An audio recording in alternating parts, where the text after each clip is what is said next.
Alhamdulillah,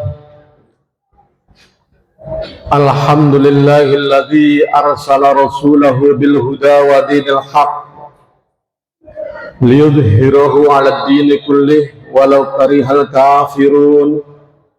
Asyhadu an la ilaha illallah wahdahu la syarika lah wa asyhadu anna Muhammadan abduhu wa rasuluh.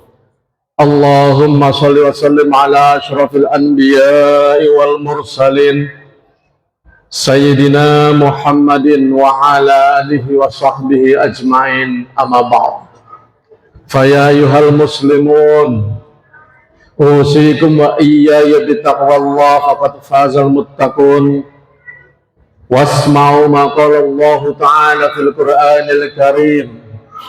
A'udzu billahi minasy syaithanir rajim. Ya ayyuhalladzina amanu taqullaha wal tanzur nafsum ma qaddamat lighad wattaqullaha innallaha khabirum bima ta'malun. Shadaqallahul azim. Hadirin jamaah Jumat rahimakumullah, wasiat takwa terlebih dahulu kami sampaikan khususnya untuk diri pribadi kami dan kepada kita sekalian. Marilah kita terus berupaya untuk mendekatkan diri kita kepada Allah dan berusaha meningkatkan ketakwaan kita kepadanya, baik kuantitasnya maupun kualitasnya, karena takwa ini merupakan jalan yang paling tepat dalam rangka kita menggapai apa yang menjadi cita-cita dan harapan kita sebagai seorang muslim, yakni yang tertuang di dalam doa-doa kita setiap hari, setiap saat kita membaca Rabbana atina fid dunya hasanah wa fil akhirati hasanah wa qina adzabannar. Hakikatnya kita ingin hidup di dunia ini bahagia, yakni dengan segala macam cita-cita, keinginan kita dan sejenisnya yang bisa membahagiakan diri kita selama di dunia ini. Begitu juga kita berharap akhirat kita setelah meninggal ini nanti insya Allah kita juga bahagia, karena kita tahu dan yakin bahwa dunia ini hanyalah sementara. Setelah dunia ini selesai, kita percaya dan yakin ada kehidupan berikutnya, dan kita juga percaya dan yakin ada surga, ada neraka, karena itu merupakan salah satu wujud rukun iman kepada yang gaib, yang saat ini gaib tidak kelihatan. Allah juga mungkin tidak bisa terlihat oleh mata kita, malaikat, surga, neraka, dan lain sebagainya. Akan tetapi iman kita yang ada di dalam dada kita ini, yang ada di dalam hati kita ini berbisik bahwa itu insya Allah ya pasti kita yakin ada. Saya teringat dengan salah satu cerita seorang kiai tersohor di Indonesia. Diajak berdebat sama orang barat, orang yang sekuler. Orang barat itu bertanya pada Pak Kiai, Pak Kiai, apa Pak Kiai ini tidak rugi hidup di dunia, kok pekerjaannya, apa yang dikerjakannya semuanya kebaikannya, sholat, pengajian, ceramah, sodako. Dunia ini kan macam-macam itu isinya, kemaksiatan, beragam macam kemaksiatan juga ada. Apa Pak Kiai tidak rugi seandainya yang Pak Kiai ceramahkan itu bahwa surga, neraka, akhirat itu tidak ada. Kemudian kita sudah mati, kita tidak ada yang bisa hidup lagi, Pak Kiai tidak pernah merasakan kenikmatan maksiat-maksiat itu. Pertanyaan itu oleh sang Kiai dibaliki. Dia jawab dulu, kenapa saya harus rugi? Seandainya yang saya sampaikan, yang saya yakini bahwa setelah kehidupan dunia ini, kemudian tidak ada lagi kehidupan akhirat, dan selama di dunia saya hanya berbuat baik saja, tidak melakukan dosa, tidak melakukan kemaksiatan, tidak melakukan hal-hal yang sifatnya senang-senang, yang dekat dengan dosa, kenapa saya harus rugi? Kalau memang sudah selesai, ya selesai. Seandainya tidak ada katanya yang kayak gitu. Sekarang karena kamu bertanya, saya balik bertanya. Sekarang kamu bebas. Saya tidak tahu pahammu, mungkin sekuler kah, mungkin liberalis kah, yang bebas berbuat semau-maunya saja. Pokoknya mau miras, tenggak miras, mau judi, main judi, mau gonta-ganti perempuan, karena tidak ada di dalam keyakinannya bahwa itu dosa, bahwa itu nanti akan dihisab, dihitung, disiksa oleh Allah. Tidak ada. Sekarang pertanyaan saya, seandainya setelah dunia ini selesai dan akhirat itu ada, yaumul hisab yang saya sampaikan itu ada, surga neraka itu ada, bagaimana pendapatmu? Dan kamu sudah kumpulkan dosa-dosa selama di dunia ini. Tertegun, Pak. Padahal pertanyaannya kan hanya dibaliki saja. Tapi dia berpikir, benar juga ya.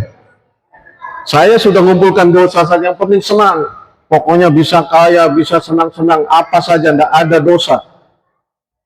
Tapi begitu selesai, kemudian semua dihitung, dan yang disampaikan oleh Pak Kiai itu, dalam ajaran agama itu benar, sementara tidak bisa lagi kembali ke dunia. Apa yang harus saya lakukan? Hadirin kaum muslimin rahimakumullah. Cerita ini mengawali khutbah kami untuk mengantar buat kita semua bahwa hari ini merupakan Jumat terakhir di dalam tahun 2024 Masehi, yang artinya kita sebagai seorang manusia, lebih-lebih seorang muslim, kita punya keyakinan agama Islam kita. Tentu alangkah baiknya di akhir tahun ini kita melakukan evaluasi diri, introspeksi diri, melihat-lihat ke belakang apa yang pernah kita lakukan. Dan ini bukan hanya secara otak, secara pemikiran, hal yang baik menurut siapapun, hal yang baik melakukan evaluasi, melakukan introspeksi. Tapi juga menjadi perintah Allah seperti ayat yang saya sampaikan di awal tadi. Kata Allah, wahai orang-orang yang beriman, bertakwalah kepada Allah, wal tanzur nafsun ma qaddamat ligad. Wal tanzur, dan hendaklah kalian mengingat-ingat ma qaddamat, apa yang telah lalu dari kalian, apa yang sudah pernah kalian alami di masa lalu. Ligodin, untuk apa? Untuk masa depan kalian. Masya Allah, luar biasa ini ayat. Kalau tidak salah Al-Hasyr itu, surat ayat 18. Nanti dilihat. Allah mengajarkan kepada kita untuk melakukan evaluasi diri apa yang selama ini kita lakukan. Katakanlah kalau kita perpendek, selama setahun ini, 2024, apa saja yang pernah kita lakukan? Kalau kita kaitkan dengan ilmu manajemen, katakanlah salah satu teori manajemen yang paling populer itu karya George Terry, itu kan bagusnya kalau mau sukses, apakah individu manusia, apakah kelompok, apakah organisasi, itu melakukan proses manajemen dengan 4 langkah yang dikenal dengan istilah POAC, P-O-A-C, Planning, Organizing, Activating, Controlling. Controlling ini merupakan aktivitas manajemen paling terakhir yang biasa kita sebut juga sebagai evaluasi. Untuk mengontrol apa saja yang pernah kita lakukan. Nah, kalau sudah kita kontrol, kita cari titik-titik lemahnya yang kemudian kita perbaiki. Kaum muslimin rahimakumullah. Lantas yang berkaitan dengan diri kita ini, untuk mengevaluasi diri kita ini, berangkatnya dari mana? Tergantung. Silakan bisa punya pos pemberangkatan evaluasi masing-masing.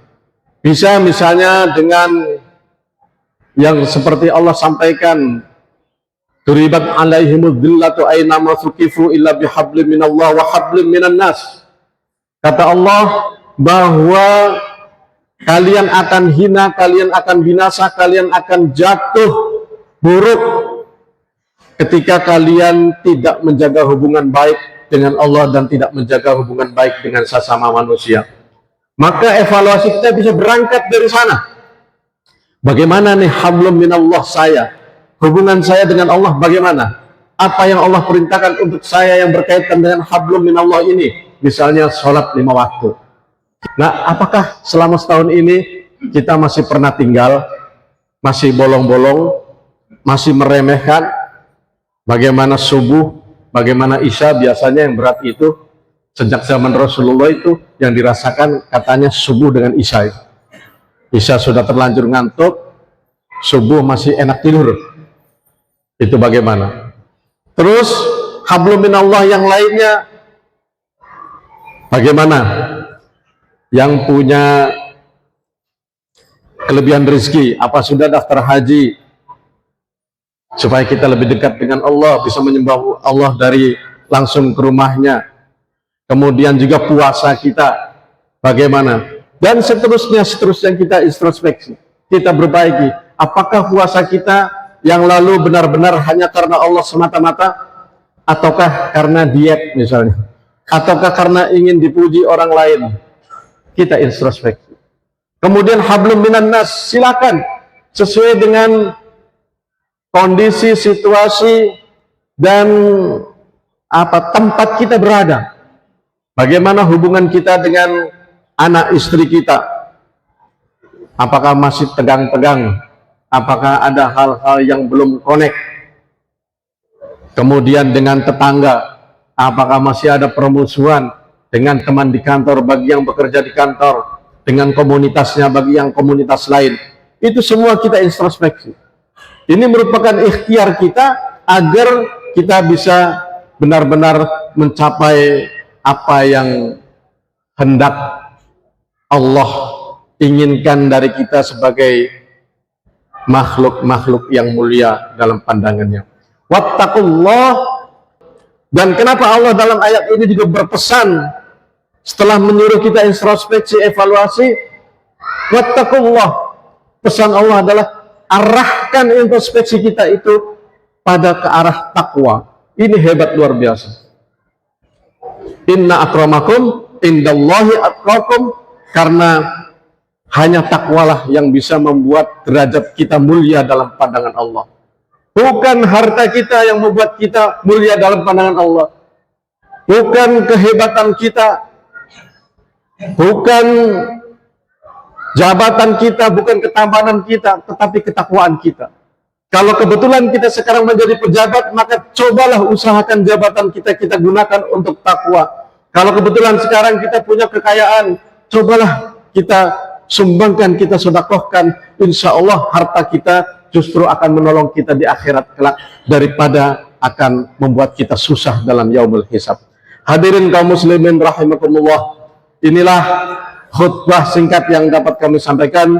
Mudah-mudahan di akhir tahun ini kita semua bisa introspeksi, melihat, mengenang apa saja hal-hal yang masih berkaitan dengan dosa-dosa kita.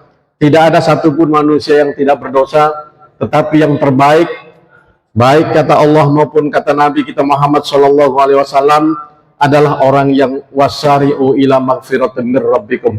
Segera bertobat, segera memperbaiki diri. Barakallahu li wa lakum fil Qur'anil azim, wa nafa'ani wa iyyakum bima fihi minal ayati wa dzikril hakim. wa taqabbal minni wa minkum tilawatahu innahu huwas samiul basir. Allah.